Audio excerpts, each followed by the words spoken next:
আমার একটা প্রশ্ন আছে মাথায়, আপনার আসল নামটা কি?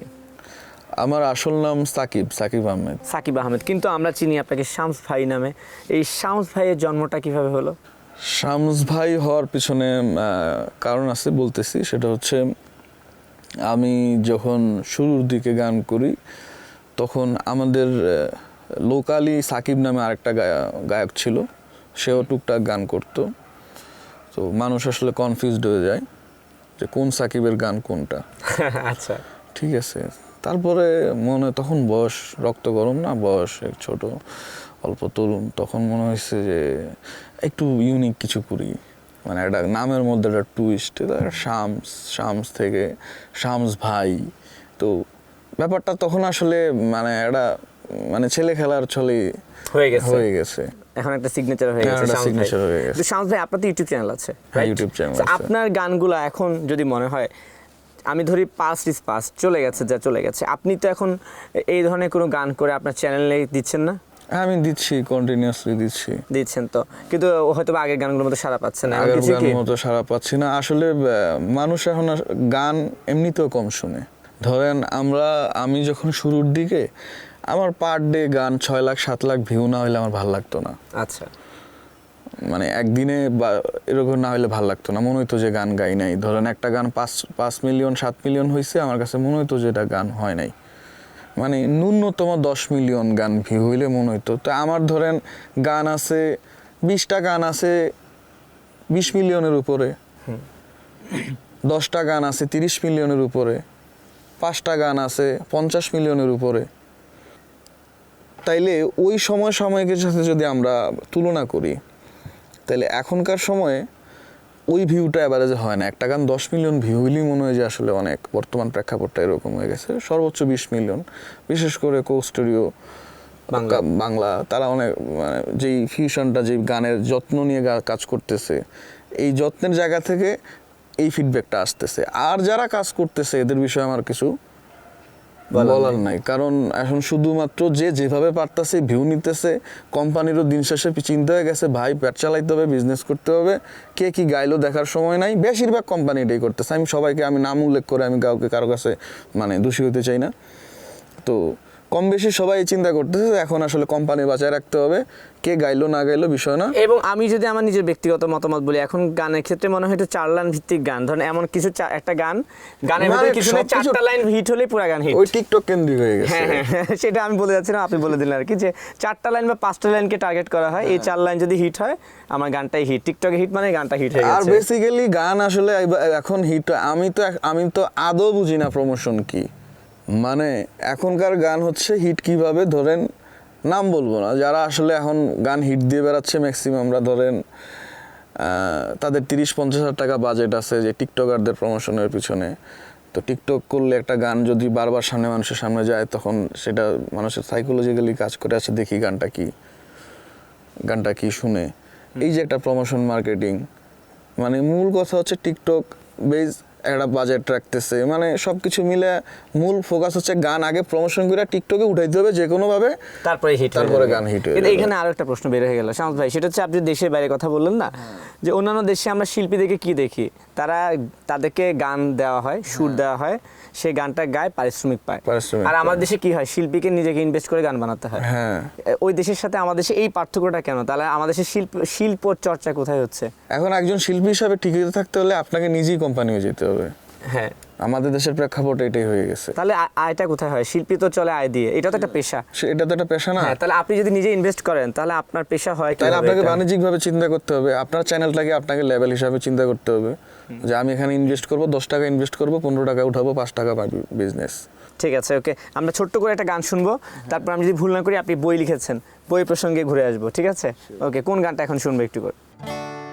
সহজ মানুষ ভোজে দেখ না রে মন দিব্য জ্ঞানে।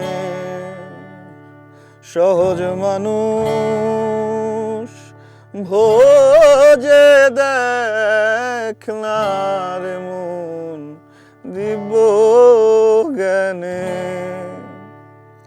পাবি রে অমূল্য নিধি বর্তমান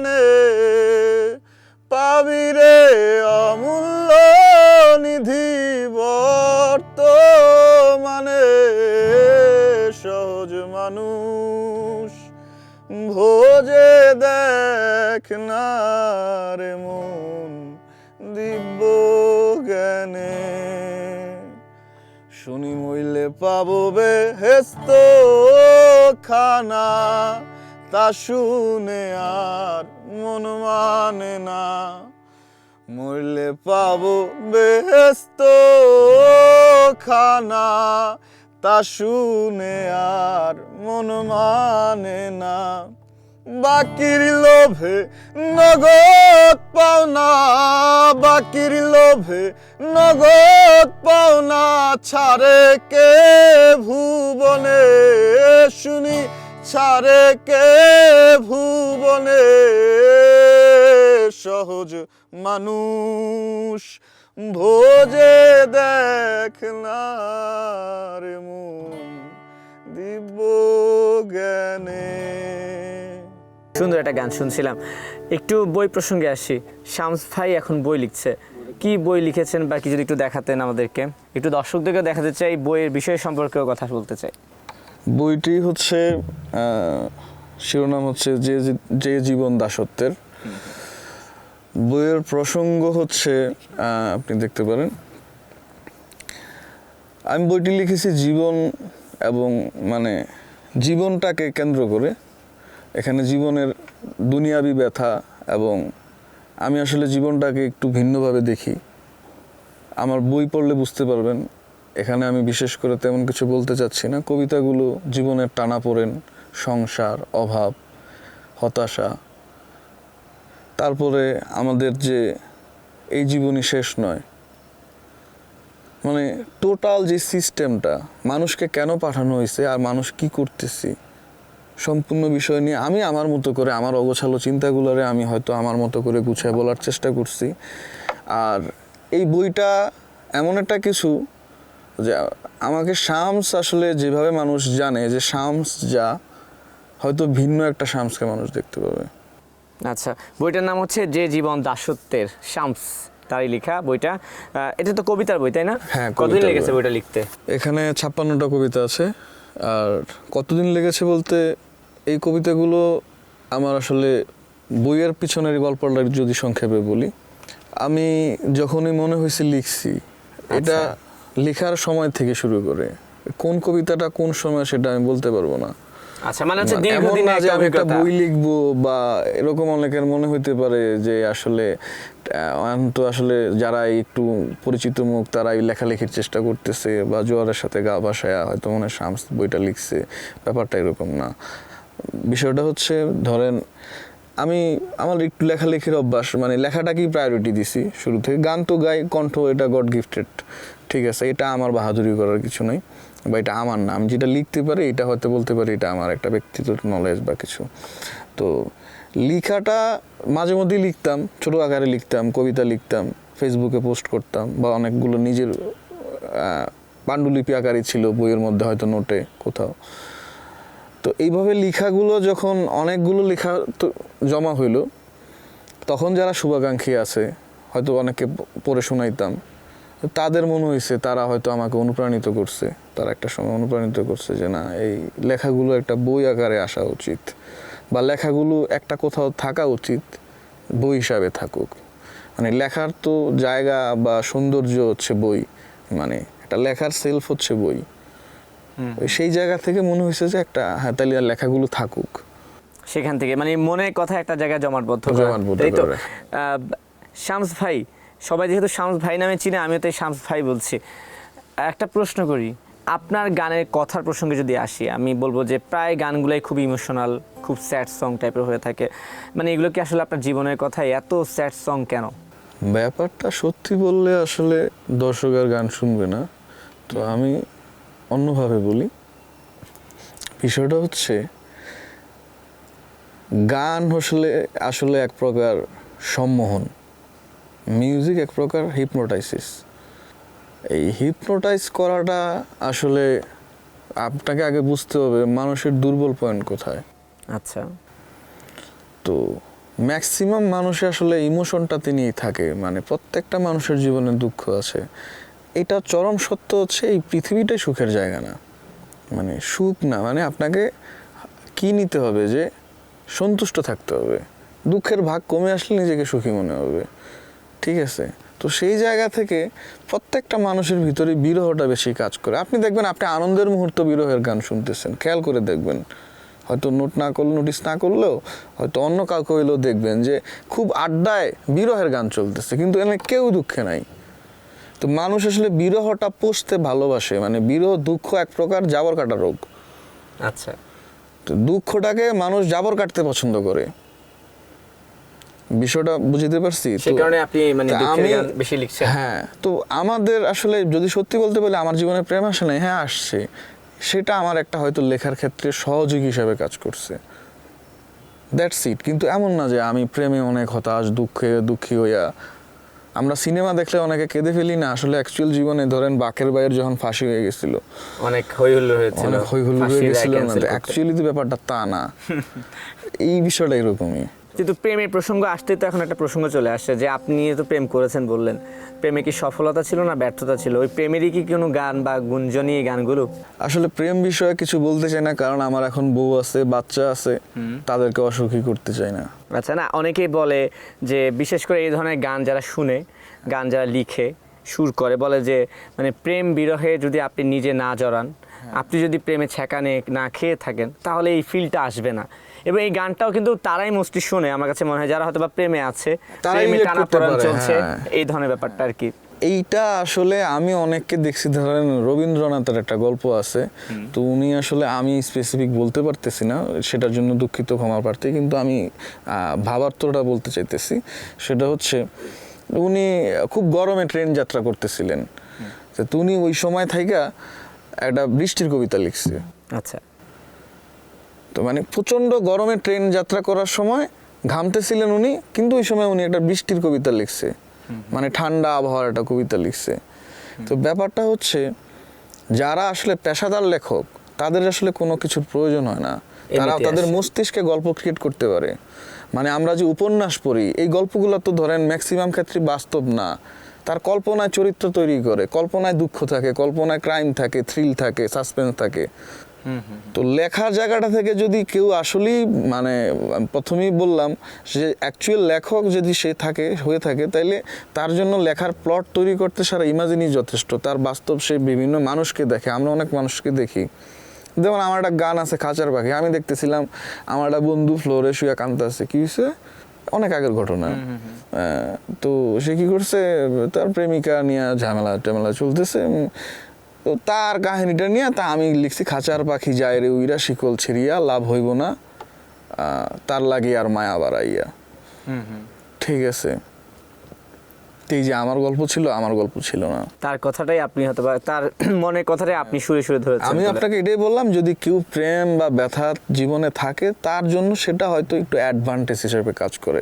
আরেকটা ব্যাপার হচ্ছে যে অনেকে বলে যে গান তো আসলে হুটহাট আসে না, হুটহাট আসে বা এটা ঐশ্বরিক একটা ব্যাপার। গান, কবিতা লিখা, এগুলো আসলে আমার মতে নাজিল হয়।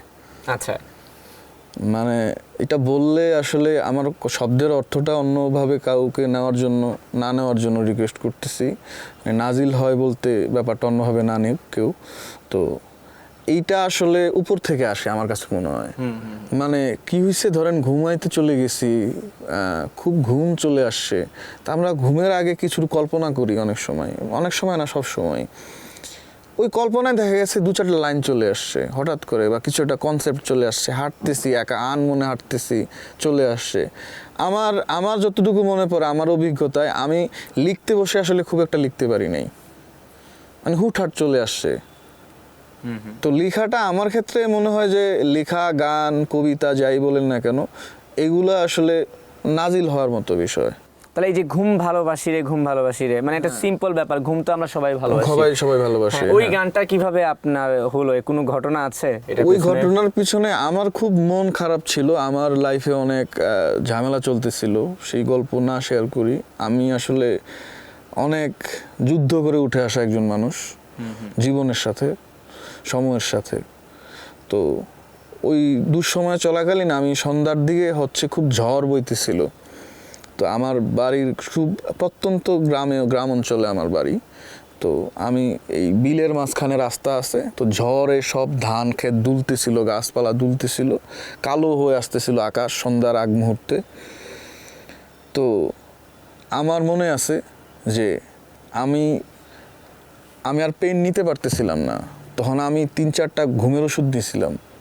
আচ্ছা, ঘুমের ওষুধ নিয়েছিলাম, নিয়ে আমার মনে হয়েছে তখন আমি দৌড়াচ্ছি, আর আমার মনে হইতেছে আজ এই নিশীতে মন কাঁদবে সারাক্ষণ, কেউ তো এসে আর দেখবে না, ওরে কেউ তো বুঝে না, সারাদিন যে বন্ধু বান্ধবের সাথে আসি, হাসি মুখের ভিতরে লুকিয়ে থাকা যন্ত্রণা। তারপরে আসছে যে ঘুম ভালোবাসি রে, ঘুম ভালোবাসি রে। আমার কাছে মনে হয়েছে স্টিল নাও, আমার কাছে মনে হয় যে একমাত্র ঘুম হচ্ছে পৃথিবীর সবচেয়ে বড় নেয়ামত, যার এই ঘুমের ভিতরে পৃথিবীর কোনো দুঃখ থাকে না, যন্ত্রণা থাকে না, কিচ্ছু থাকে না। একমাত্র মানুষ ঘুমাইলে সমস্ত ব্যথা দুঃখ সবকিছু ভুলে থাকতে পারে। আচ্ছা, ওইখান থেকেই ঘুম ভালোবাসি গানের জন্ম। ঠিক আছে, হ্যাঁ। আমরা শামস ভাই অনেক আড্ডা দিয়েছি, সময় বলছে যেতে হবে। এখন যদি আপনাকে যারা ভালোবাসে, যারা শামস ভাইকে ভালোবাসে, তাদের জন্য কি কিছু বলা আছে নাকি? দর্শকের প্রতি সবসময় আমার ভালোবাসা, কারণ মানুষ যদি গান না ভালোবাসতো, আমাকে না ভালোবাসতো, আমি হয়তো জানতাম না আমার ভিতরে কি আছে বা আমি কে। তো যারা আমাকে চিনতে আমাকে সাহায্য করেছেন তাদের প্রতি অনেক অনেক কৃতজ্ঞতা। আর আমি বলবো, হয়তো আমি সারা জীবন গানটা গাইবো না, কিন্তু ইতিপূর্বে যতটুকু ভালোবাসা আমি পেয়েছি, বা রাস্তাঘাটে যখন যাই মানুষের ভালোবাসা দেখি, মানুষ যেভাবে আসে দেখা করার জন্য, মানে সব কিছু মিলিয়ে যে একটা মানুষের হাহাকার থাকে, মানে নিঃস্বার্থ প্রেম যেটাকে বলে, মানে প্রেমিক প্রেমিকার ভিতরে মা বাবার ছেলে সন্তানের ভিতরে স্বার্থ থাকে, কিন্তু এখানে কোনো স্বার্থ নাই তাদের। ঠিক আছে, তো এই যে নিঃস্বার্থ ভালোবাসা মানুষ আমাকে দিছে, তাদের প্রতি অনেক অনেক ধন্যবাদ এবং কৃতজ্ঞতা, এবং আমি আসলে চিরঋণী তাদের কাছে। শামস ভাই, আপনার এই এত স্যাড বিরহের গান শুনে এমন কোনো ঘটনা কি মনে আছে যে আপনার ভক্তকুলের কোনো ঘটনা শেয়ার করা যায়? এরকম অসংখ্য ঘটনা আছে, একটা ছোট ঘটনা দিয়ে শেষ করবো, বলেন না। ধরেন এরকম আসছে, বাসার নিচে আসছে, মানে বিরহে, ধরেন কি বলবো, একটা ছেলে হাত কাঁপতেছে, ছবি তুলতে পারতেছে না, হাত কাঁপতেছে, বা এই কেউ আমার, ধরেন অনেকে আছে, আমার অনেক ভক্ত, তারা শামস নামে পরিচিত, মানে নিজেকেই শামস বলতে নিজেকেই পছন্দ শামস করে। বলতে পছন্দ করে, এবং হচ্ছে তারা ওই এলাকার ভিতরে এরকম ভাবে এতটাই ভক্ত যে সবাই তাদেরকে নাকি শামস বলে। হ্যাঁ, এরকম অসংখ্য ঘটনা আছে, শামস নামে, শামস দিয়ে প্রেম ভালোবাসা সবকিছু। আমি আসলে স্পেসিফিক এখন মনে পড়তেছে না, ওইভাবে কিছু বলতে পারছি না। ঠিক আছে, আপনাকে অসংখ্য ধন্যবাদ। দর্শক যারা বলছিলেন কোথায় হারিয়ে গেছেন শামস ভাই, সেই শামস ভাইয়ের সঙ্গে এতক্ষণ আড্ডা দিচ্ছিলাম, কথা বলছিলাম। আজকে বিদায় নেব, তো কিন্তু যাওয়ার আগেও ছাড়ছি না, একটা গান শুনতে শুনতে বিদায় নেব। যে যেখানে থাকবেন ভালো থাকবেন, সময় টেলিভিশনের সঙ্গে থাকবেন। কোন গানটা শুনবো? ঠিক আছে, এবং এই গানটা শামস ভাইকে আমি বলবো যে আপনি আপনার অডিয়েন্সদের জন্য গাইবেন। কোন গানটা?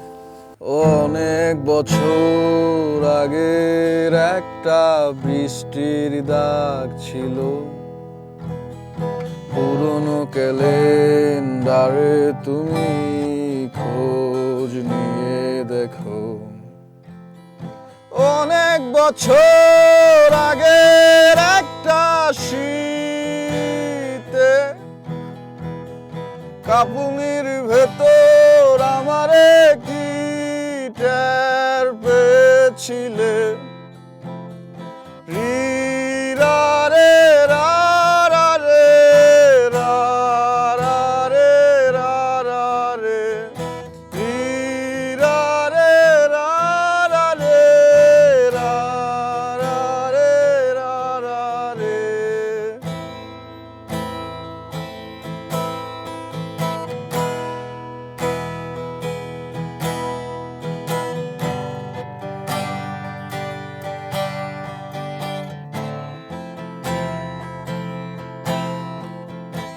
অনেক বছর আগের একটা কফির টেবিলে মদের বোতলে আমারে কি নেশা করেছিলে। অনেক বছর আগের একটা পুরনো ছবির ফ্রেমে ধুলাবালি ধুলাবালি মুছতে মুছতে আমার এই মুছে নিলে, ধুলাবালি ধুলাবালি